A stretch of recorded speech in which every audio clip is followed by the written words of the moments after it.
Hi everyone, welcome back to this channel. In this video I'm gonna show you the super easy video quality tutorial in CapCut. So you can use this method to have a good quality video. So first add your clips and then go to video effects,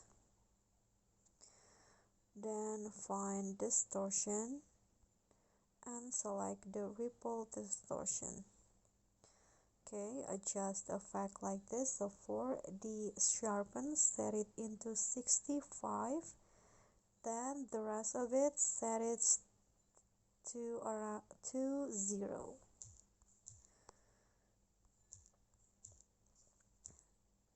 Okay, it will go like this. Click on the check icon and set it for the whole video.